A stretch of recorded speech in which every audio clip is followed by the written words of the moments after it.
It's me again, back with a new mix that I want you to see from the beginning. I've already kind of gone through it a couple of times, two different versions with live drums and then the regular hip hop mix, two different feels. Um, anyway, without further ado, I'm going to show you my process start to finish. This will be, uh, this is not really about speed. I don't want to make a 3 hour video. Um, that how I would go through a mix. So I will be moving through it quickly for the sake of the recording, but just know that for your own mixes, you're going to want to take your time. Let's reattach the main mixer to the sequencer window. Attach main mixer, and let's shrink the size of this. How far can this go? Resize our windows over here. Normally, I have a vertical screen that goes that would host this whole rack. Um, I don't have that with me, so got this. I have to split my screen real estate as best I can. So we're gonna try to make everything fit. So rack, mixer, sequencer. I would normally have these on a window each. A vertical window for this, horizontal window for the mixer, and then the laptop screen for the sequencer. Not that you care, but let's get it. Um, First, I need to import my audio. Um, Let me see. I'm keeping this. We're gonna do the live version. We don't like this crash, but we're gonna use it for now. Um, let's see. So 1, 2, 3, 4. Correct. Correct. I have new bass, new hats, new snare, um, and a new bass drum, I believe. So let's go. New drums, bass, hat, snare, bass, oh, and some toms. Import.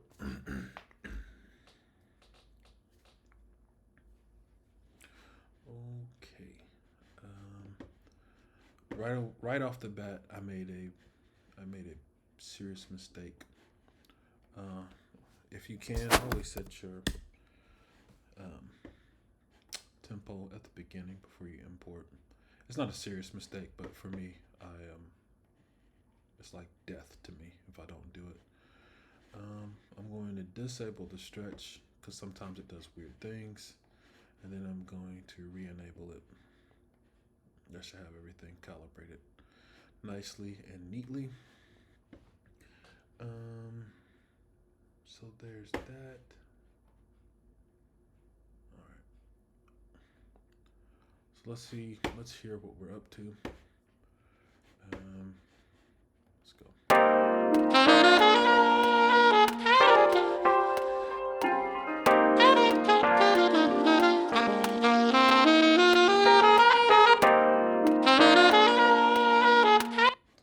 Sorry.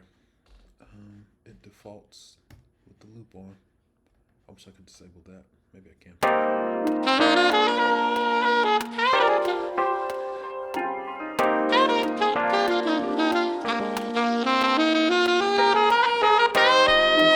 So here's a first listen.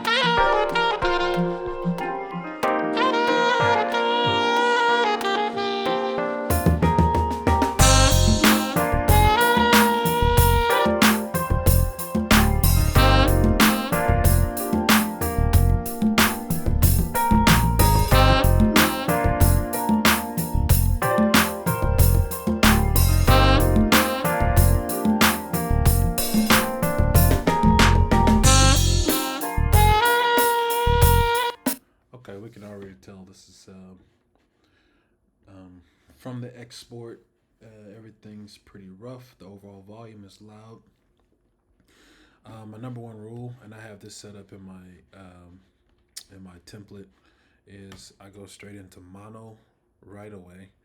Um, That's gonna let me hear if everything is on top of each other, if there's not enough room in the frequencies. Forget stereo width. I just need to hear if there's a place for everything. And mono is going to tell you that right off the bat. So we already know that the volume, overall volume, is loud. Normally, I would go down here to the channel and do this, but in the name of proper gain staging, I'm not going to do it there. I actually watched the video and I agree with it that I should do that here. Remember that this part is all about signal strength. This is part one. We are mixing for control. So right now we're wanting to control the signal strength of everything. So we're going to bring everything down to around -10. I prefer -20, but we're going to start with -10 and then work our way back from there. So soloing one at a time. Oh, here's another thing. See how I'm scrolling back and forth a lot? We're just going to cut some of these sections off. I want my input and I want my fader. Yeah, that's all I want right now. So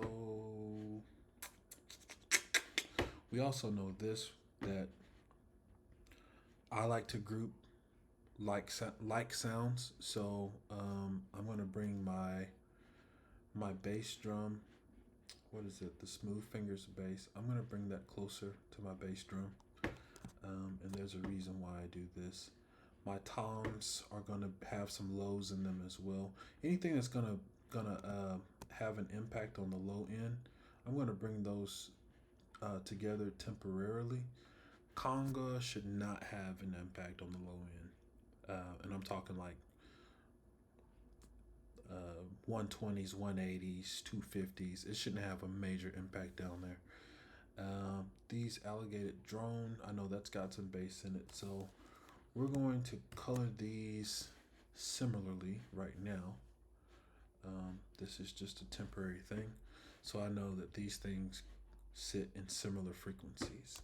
I know these keys are going to sit in similar frequencies, so we're going to group those together. My saxophone, saxophone's gonna have some presence in the keys, but I think we'll be okay. Smooth Fingers, that one should be over here. All right, so here it is. We got our little groups over here, and we're going to, let's start with these. I prefer to start with the snare drum, so let's do that. Let's set my snare drum. Solo it, play it. Let's get this click off.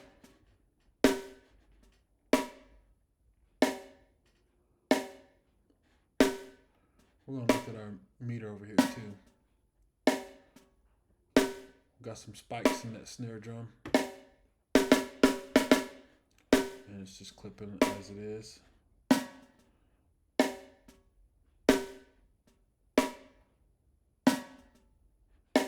Yeah, that's what I thought. Obviously. So some of them sit around 10. We're gonna drop this to where I thought, where I assumed. We're gonna bring it just above 20.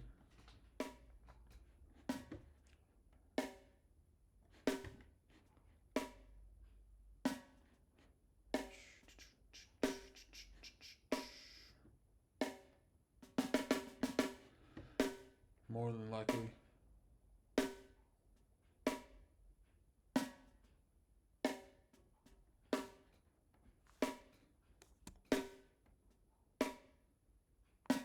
All right, we can tell that this is dynamic, so we're probably going to end up compressing this to keep these the harder hits and the softer hits under control somewhat. We don't want to control them terribly because we don't want it even all the way through. We want some dynamics, but we want it mostly even. I'll say that. So we'll just let that be our starting place, and we'll start adding in our other instruments. So I'm going to go with bringing this down. Not only are we in the same area, but seeing how it sounds relative to that snare drum in mono.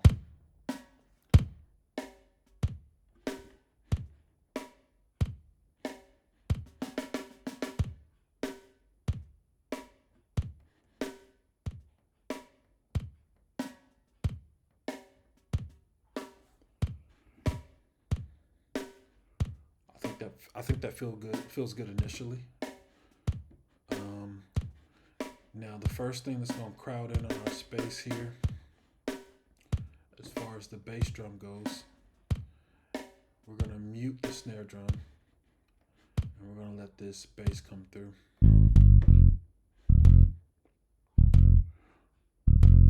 We're at minus 11 and a half roughly, so we're gonna drop this down to the same area, ballpark 11. Let's see what we got. So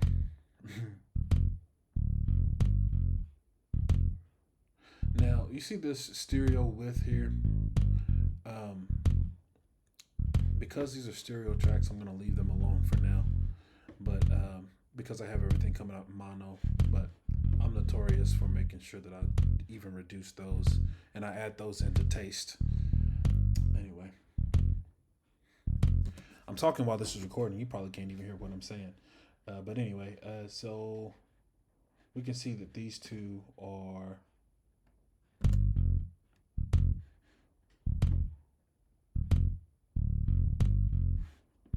if we look at them together.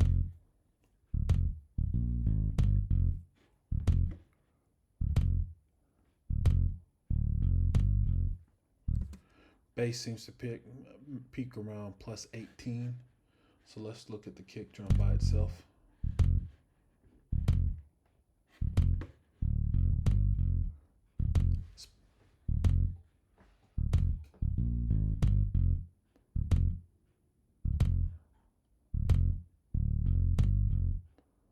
Halfway between, so what's that? Nine-ish. So looking at this sonically, I'm gonna make the decision early on. I'd rather have too little and add more.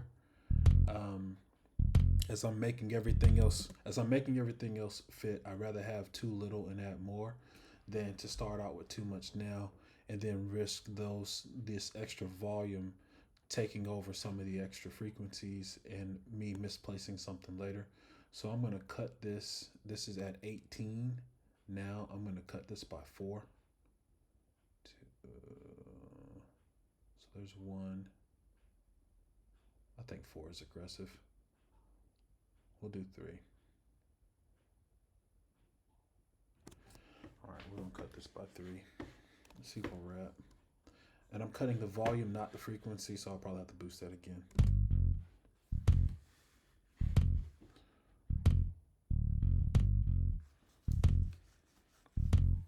Okay, we know the kick drum's right around 9, and we got the peak of the bass drum hitting at somewhere in between there, so maybe 15 or 16, 15.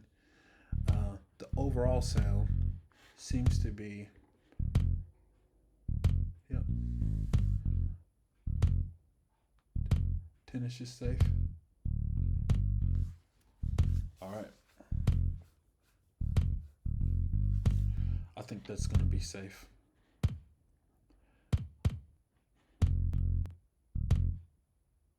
Yeah, that's going to be safe.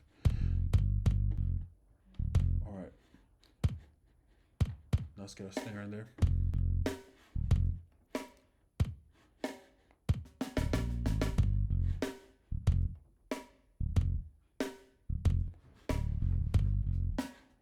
Give me some hat.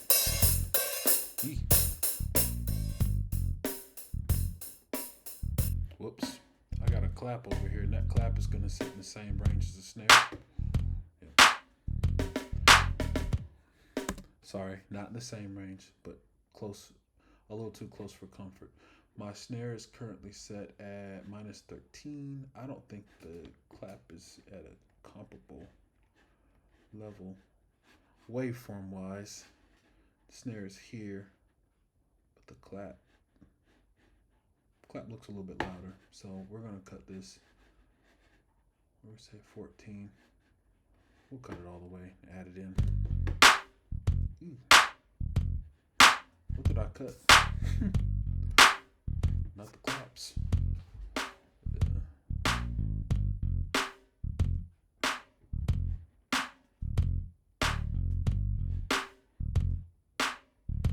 Alright, we're gonna cut those.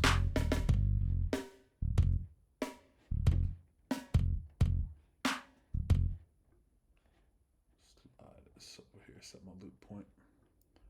Oh yeah.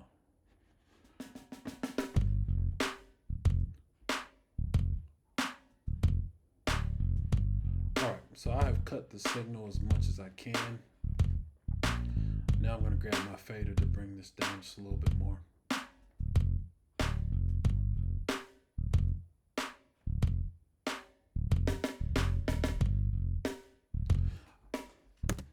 The reason why I'm bringing it down more is because I already know that the producer wants the claps to sit just behind the snare. We want it to be audible, intelligible, but not the same. So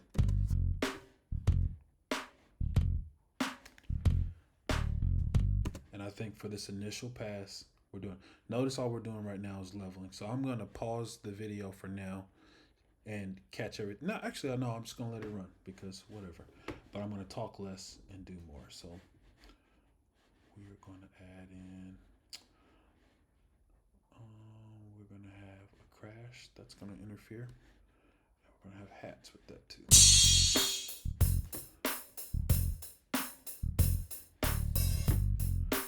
First of all, I already know that we hate that crash. So I'm gonna need another one.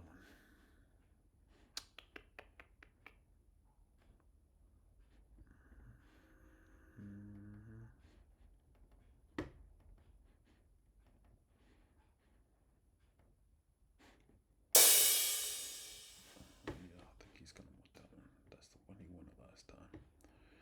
And let's see what this sits. And we are not going to do a full replacement on this just yet, but we are going. Oh, cool.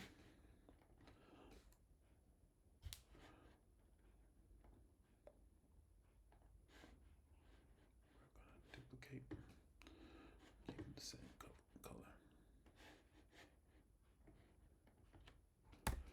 So keep good notes so you don't have to come back later. Now we're gonna fly this. I'm gonna go ahead and fly this through because I'm gonna have to do it later.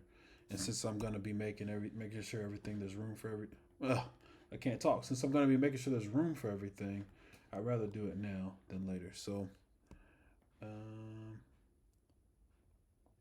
we're gonna zoom in, make sure that these are still on. Yeah, they're still on. Just a different shape.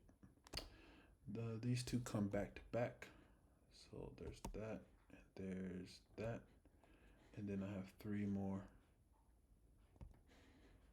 to finish out the song. Now that is quick and dirty, right? Is that how you like it? Why did I say that? I promise I'm not creep like that, man. But I said it. Okay. So really quickly.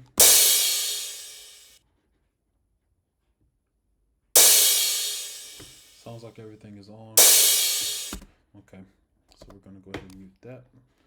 And first thing I do is I gray it out. The reason why I gray it out is because if something is off later, I can come back to it. But we can drop that one. Now we got our new crash. Okay, so we know that new crash's volume has got to come down. Let's drop it, and we know the hi-hat's got to come down also, and they're down.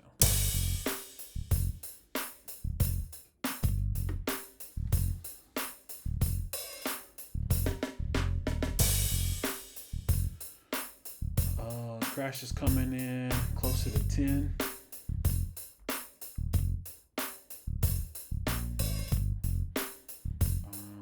We're going to tame that quite a little bit more. I'd rather add.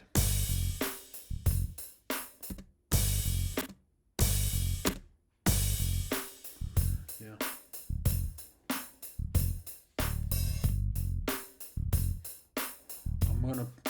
I'm gonna pull the hi-hats just behind the snare. I think that'll be a safe low level for me to add as I widen things up later.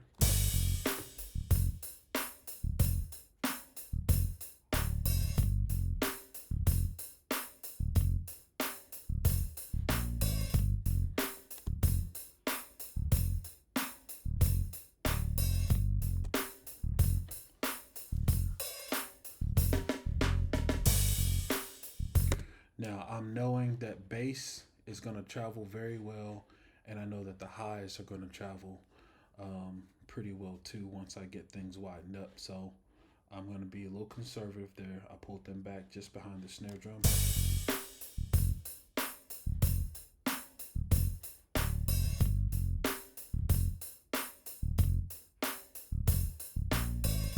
Notice now we got, with these coming in, we got some tension between these three. I'm going to slide these three together. These colors will not stay the same. But for now, I just need to know that these are competing with each other. Okay. All right. I'm going to switch over and I'm going to listen to everything else. So, oh, sorry.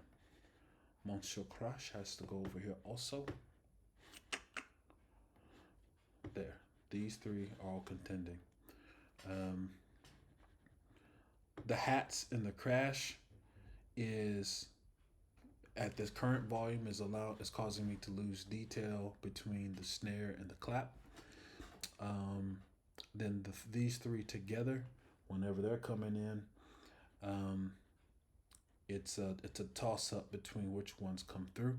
So I know that I'm going to solve that problem with making everything giving everything a place in the stereo once I make it wider. But before I do that, I'm gonna touch everything with the EQ. So there's that. So those are contending. These over here I have now. Let's finish where we started. That one is fired. So let's put that at the end. Yeah. Okay. What else we got over here? We got a Tom 1 and a Tom 2. I know those are gonna come in loud. Let's drop them way down. And we got this drone.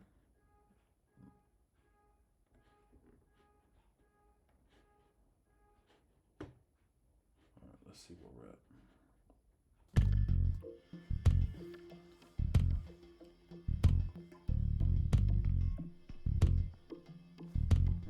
Okay, I already know. I know. This sound here is not supposed to be there.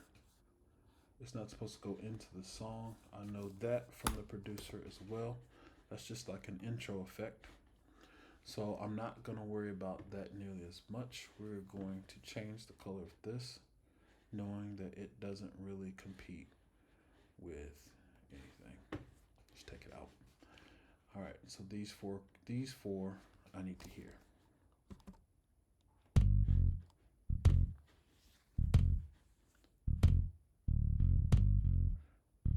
And I can hear the character of the bass drum and the smooth fingers.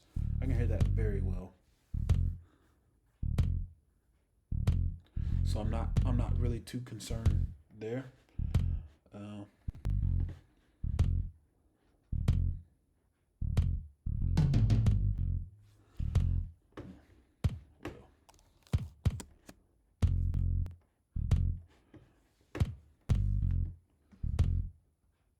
Sorry, I'm moving a lot.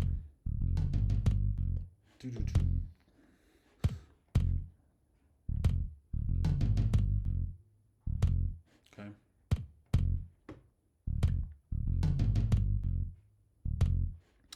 If I look at the waveform,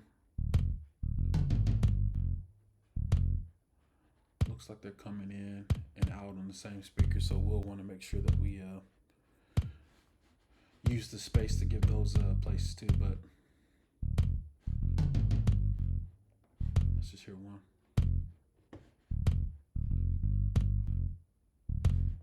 Oh shit! Damn.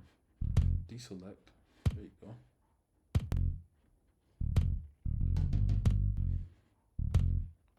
I wonder why is there two of them? It's actually the same. All right, so yet again, so this happens a lot. Producer will use will double something up to make it bigger. Um, I usually zoom in on the waveform to see how identical they are, and they are identical. Um, I do not default to using two. I actually default to one. And if one is not enough by the time I get to making it bigger, then I'll use something else. So now let's hear it without that one.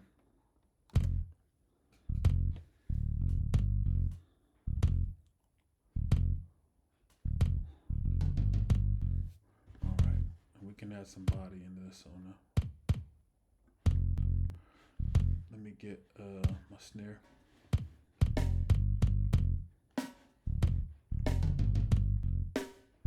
Okay. Now it's extra puny.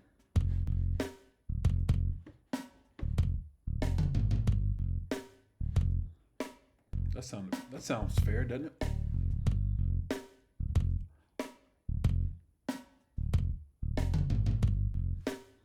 I think that sounds fair. Initial levels, I can hear everything. We're gonna listen again, make sure that the kick and the bass are able to come through.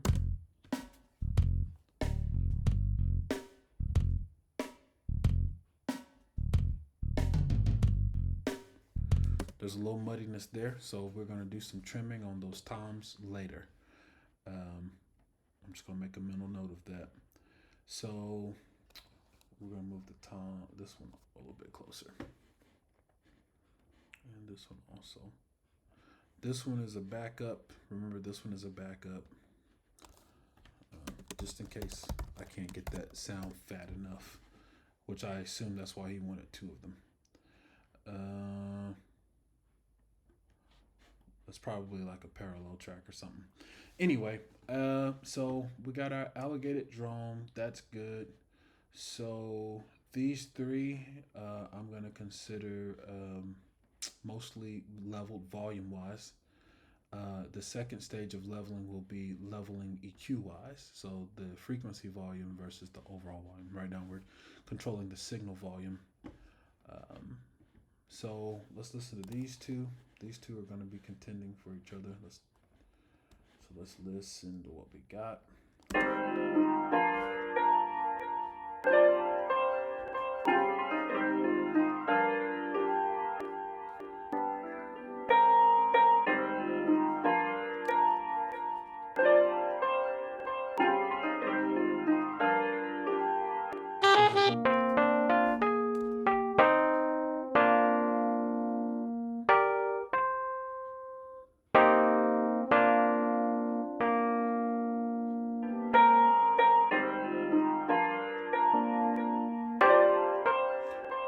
Okay, so it sounds like these easy keys are reinforcing some chords that are here in the sample piano. So let's see. Let's get this sample piano. We're gonna temporarily bust these. Give me this one, this one, this one.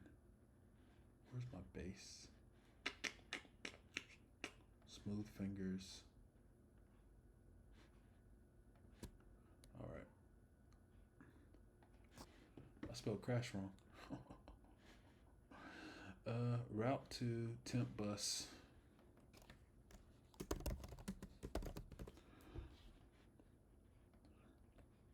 Oh, what's this temp bus thing?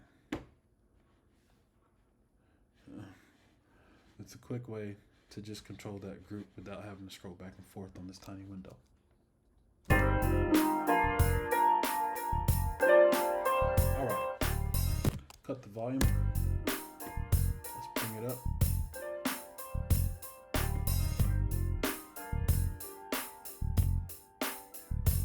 Notice that just adding that in there, we've already lost our snare drum. All right.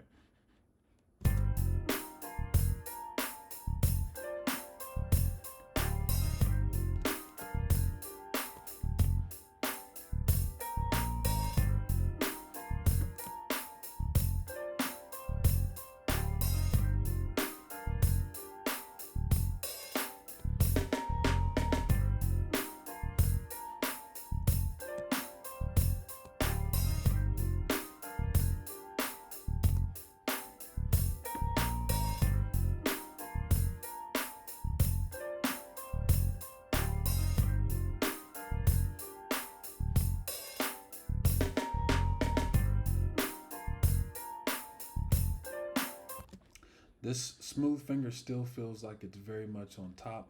I like the signal strength. I'm going to switch over and I'm going to cut the volume on the channel just by a couple dBs. Let's do 2.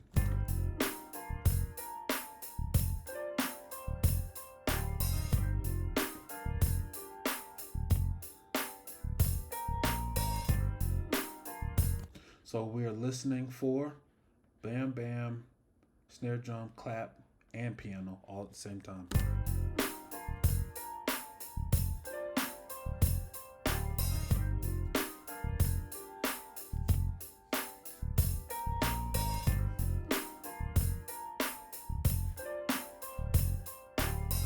Now we're going to temporarily, I always use the snare drum as my point of reference as far as something's loudness, because the snare tends to be able to cut through things pretty easily.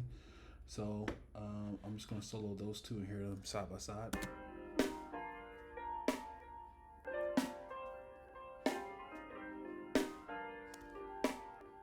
And so just hearing those two together, it feels like this is like a background ambiance instrument. I know that the producer wants this to be like at the forefront. It's like the main sample going on. So we're going to increase this by 2. Where was I? 29. So 1629 roughly is where I'm going. Okay. Let's hear. And I want this to feel a little bit more dominant, a little bit more present. That's what I mean. Not louder. And we'll use our meter.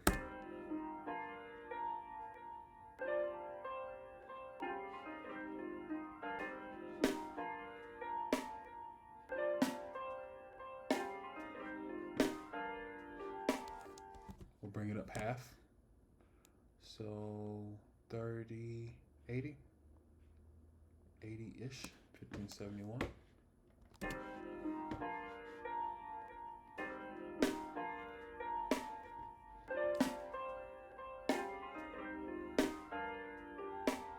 That feels nice and up front. So let's go ahead and cut this backup keys. And we want those to hit those chords. Dun, dun. And those 2 notes right there, that's what we wanted to reinforce. We've already cut it maximum and we can hear it quite a bit.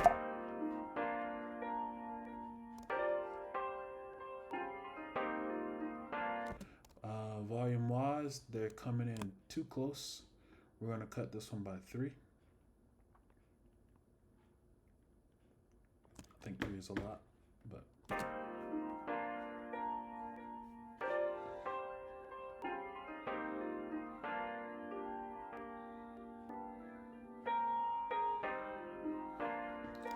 we'll cut it a little bit more. Knowing 4, I think is going to be too much, but at least I can add.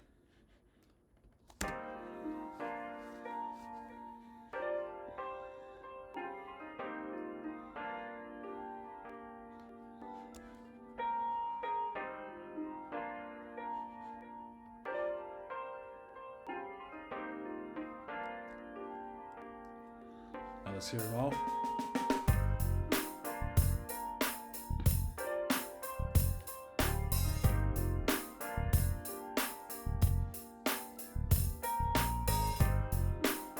We're gonna cut our hats. We're gonna cut our hats down to dominant. Now that we got more stuff coming in.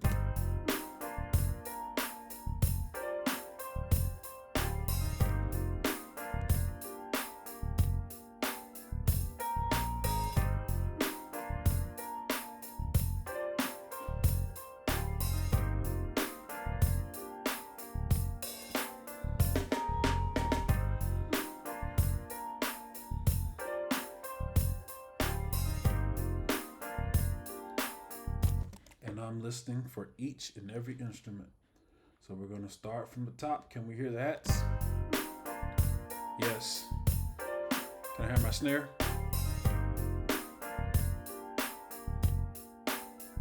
Yep. Clap.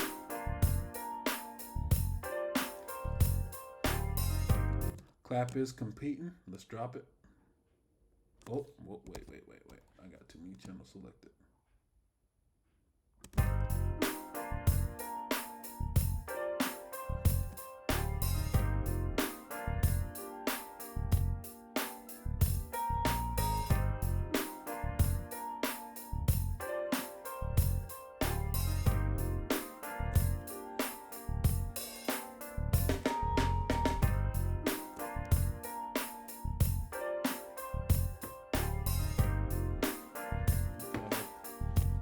We can let our crash back in so we can hear our snare and our clap and our hat.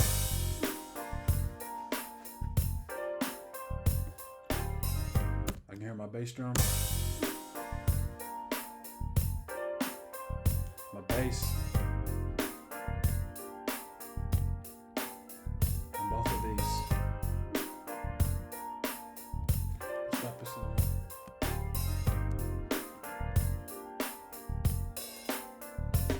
These keys have a note that's carrying, but it's okay.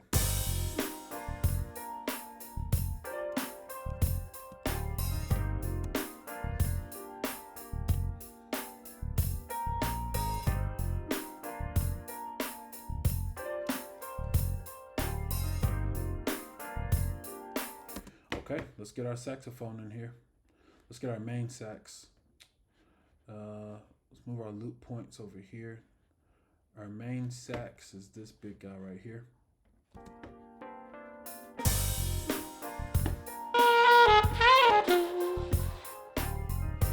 And we know that this is going to be basically our lead instrument.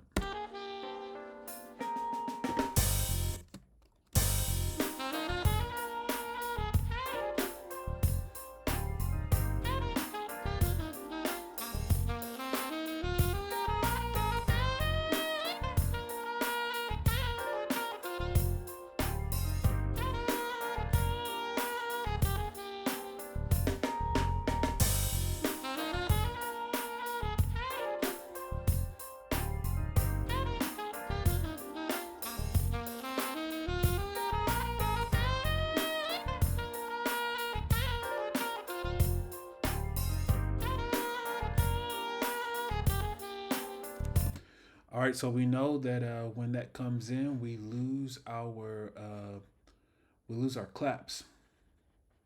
So we're going to solve that problem with the EQ, but we are going to bring this sax down a little bit more into the mix. Again, leveling is what we're looking for right now.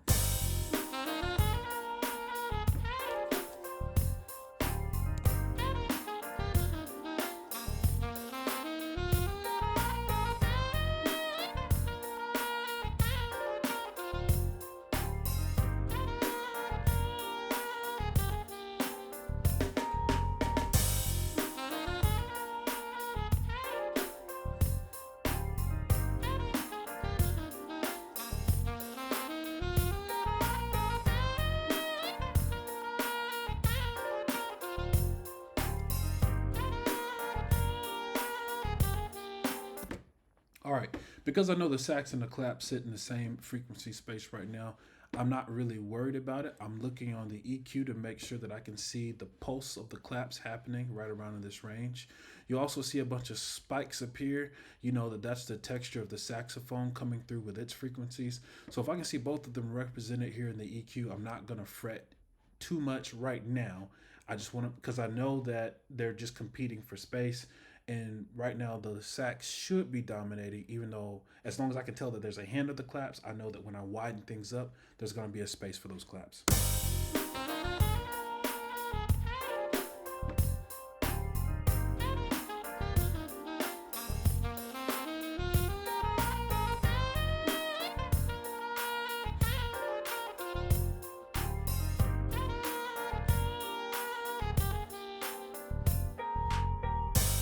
And I got exactly what I wanted, so I'm not worried. I'm not really that worried right now. All right, so we know that our lead is sitting in there. And then we have this guitar that goes on throughout the track. I'm going to take a shortcut right here, and I'm going to copy all, and I'm going to paste that. I'm basically pasting this channel settings to match.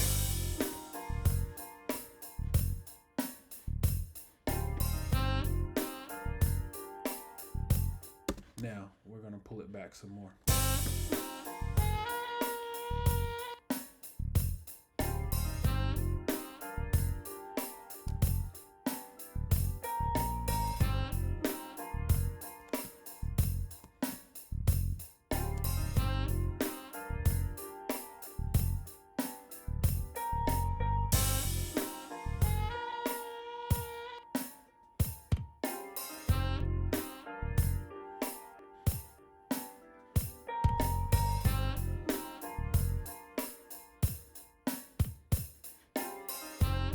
Okay. Okay, so I'm gonna go ahead and entertain myself real quick. I'm gonna uncheck everything that we have touched so far. Um, everything that's okay up to this point, and this is what clean mixing is all about. All of this is okay up to this point. Um, as I added things in, I made those adjustments, so I shouldn't have to go back and do too much more adjusting on these same things. You know, some, but again, at least I have a clean reference point at this point once I get these congos in here. So let's go ahead and get them in there.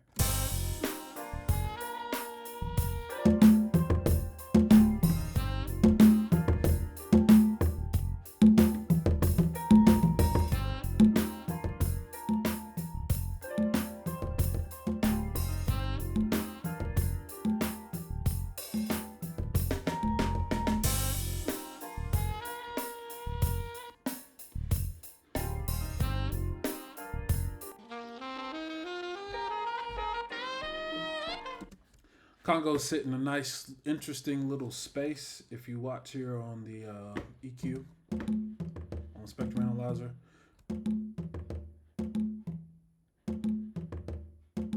it's got some 80 hertz in here, below the 0 point, below 6 decibels.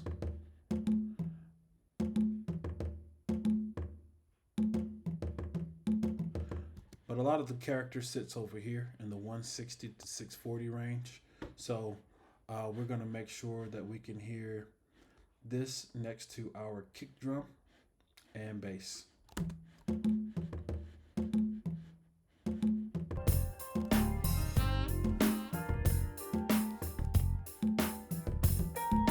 And we're losing the bass, okay? So we're going to, let's cut it all the way off.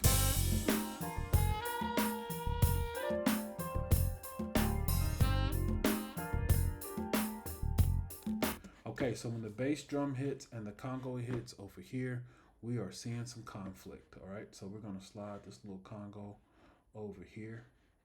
We're gonna go ahead and delete this bus. I don't need it anymore. That was just because my window was too small.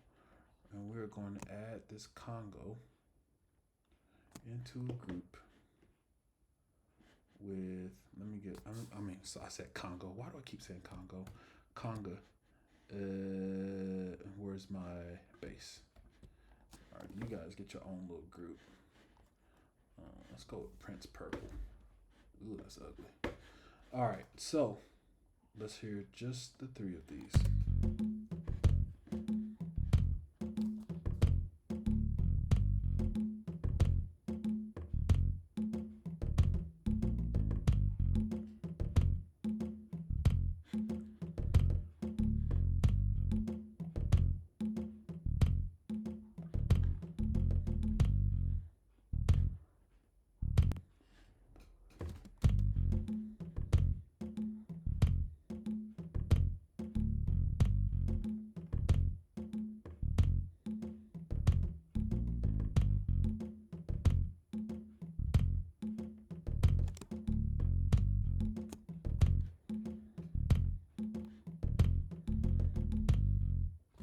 Okay, so before I did that, I noticed that there was an issue. Whenever the conga and the bass drum hit at the same time, the bass drum became more flat. So before I touched the EQ, I just tried to see what I could solve with lowering the volume. Um, and we managed to keep the character of the conga, but pulling it back behind the bass drum a little bit, and we can hear it next to the sub. I mean, next to the bass guitar.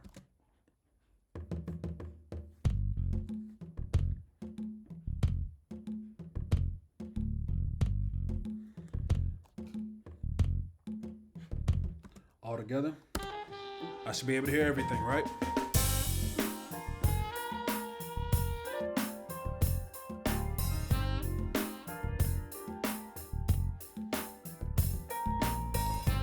There you go. There's part one. I got, well, that's the first part of mixing for control. The second part is now I'm going to make sure that everything has its space uh, for within the EQ. So I'm going to stop the video here and maybe I'll make another one. I doubt anybody watches this whole thing.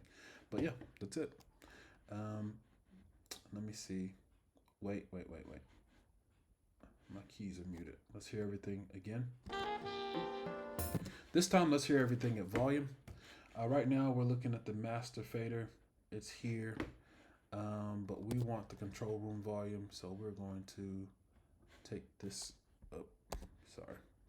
I'm going to move this over here. Control room. That way I can control it here without controlling my master fader.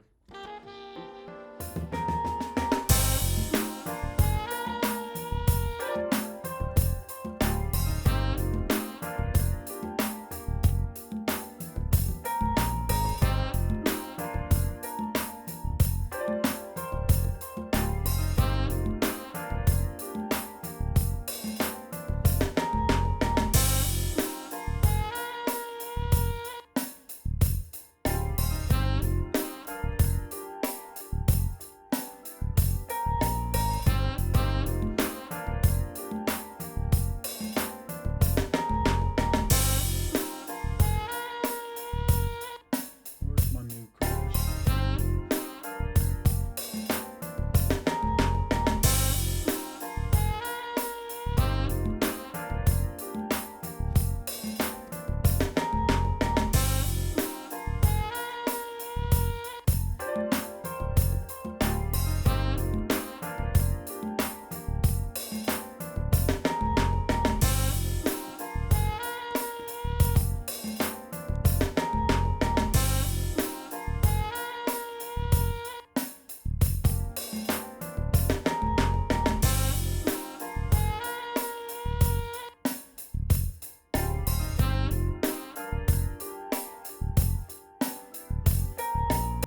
Okay. So we sound good right now as far as levels, relative levels between them. Now we're going to level them frequency wise. Once the frequencies are level, then we're going to use any compression we can for the sake of controlling certain aspects. So I'll show you some of those aspects. One, that crash is going to need to be controlled because it's got a really solid transient on it that makes it pierce through. We also know that we can look at the conga drums here. We got some transients uh, here around here, and throughout here. Certain notes hit a little bit harder, so we're gonna compress just to control those transients a little bit better. but we're not gonna do anything heavy-handed, and we're not gonna add any coloring to there. As much as we can help it, we're gonna try not to color it. Um, Also, look at here in the easy keys, we have some transients here. Well, everything has a transient technically, but we can see that those shift wildly between speakers, but nothing more so than these here. These pulses in the sample piano here, those, if you listen to it carefully, you can hear some inconsistency. Certain notes just seem to really come through when everything is playing together. Where's the section where everything's in there together? So let's look at that.